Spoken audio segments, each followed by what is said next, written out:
the best way to simplify is don't try to be the best at everything, but take the best elements of certain fields and mix it in a way that's not too complicated. What I mean is, if you're gonna use calisthenics in your strength training program and you're a novice, stick to weighted pull-ups and weighted dips, or maximum weighted push-ups added. You know, you don't have to do like weighted ring flies right now, or decline ring push-ups, stuff like that, or front levers, or trying to learn the one arm pull-up.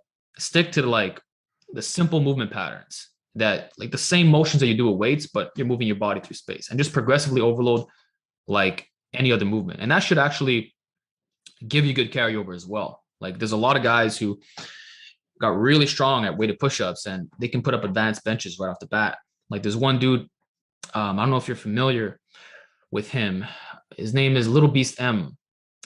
He did calisthenics for well over 10 years, weighted, of course. And the first time he ever bench pressed, he got 350 pounds.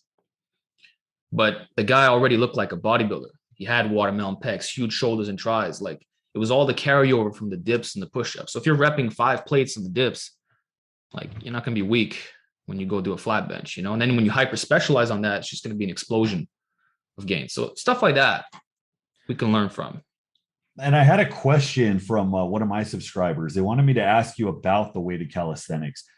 They were specifically interested in how you kind of incorporate that concurrently with some of the training principles that you already follow. Like how do you marry the weighted calisthenics with West Side type stuff or conjugate type stuff?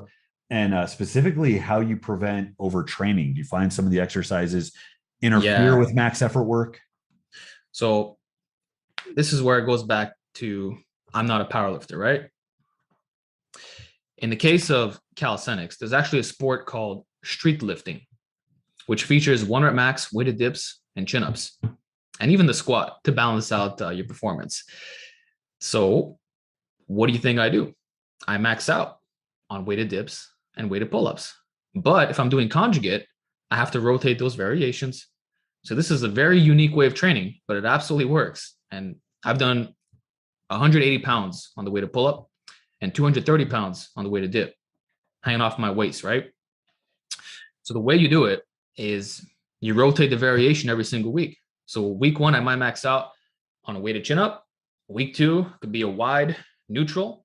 Week 3 could be a pull up with accommodating resistance. I can suspend a weight off me with chains. So when I get to the top, the lockout is even more difficult. So you have to grind even more. I can do pause pull-ups. I can use gymnastic rings, having them be completely vertical or even come out to the side. So now I have a different movement pattern. And that right there cuts out a lot of overuse, because with bodyweight movements, what's going to get you is golfer's elbow. You're going to get right here and the shoulders.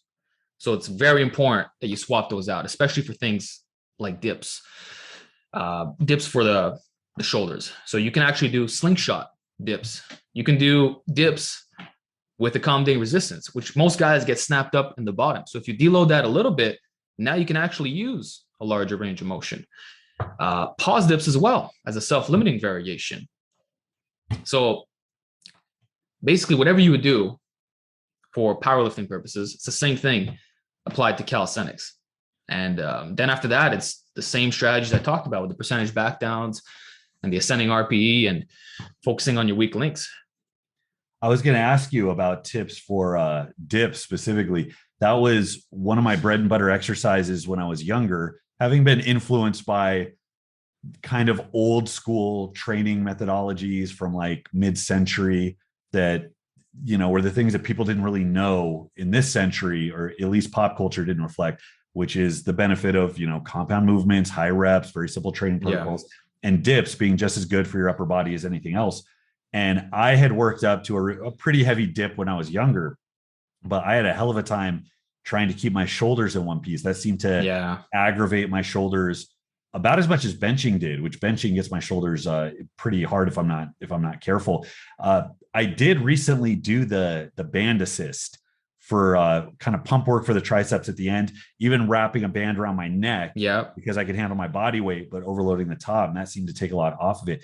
Do you have any specific protocols that kind of bulletproof your shoulders to that, or do you find that you've had just a pretty easy time about it with that movement?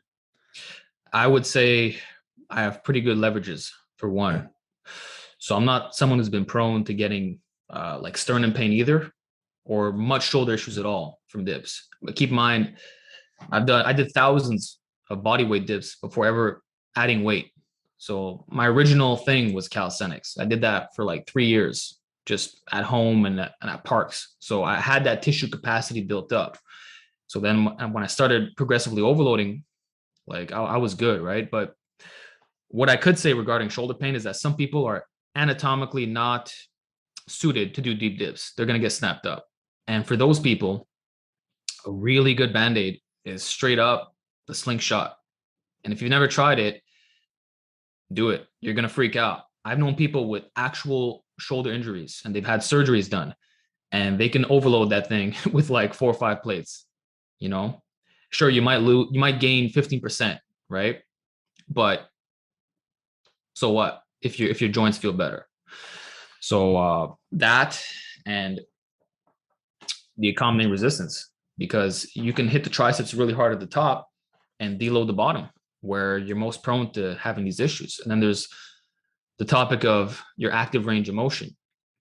There's this test that fitness FAQs talk about where you do this right here, and then you kind of bring your arms back while leaning the body forward. And that should determine your angle from the side.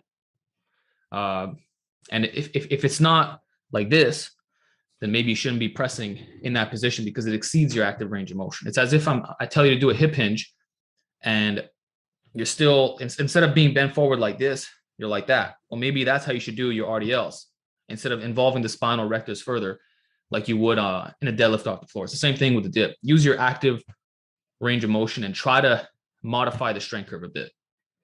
That makes perfect sense. I had my delts overtake everything. And this is also why I get mad when people suggest that stretching is stupid or unnecessary or counterproductive, because if you grow enough to get bound, which many people do, if you hang around long enough and you're just using your limitation with the lifts to determine how far you stretch, it's very easy, especially if you sit all day like I do, to get bound in certain areas. My shoulders, my shoulders overtook everything to where I had trouble. I worked in restaurants for years. I had trouble tying my apron behind my back.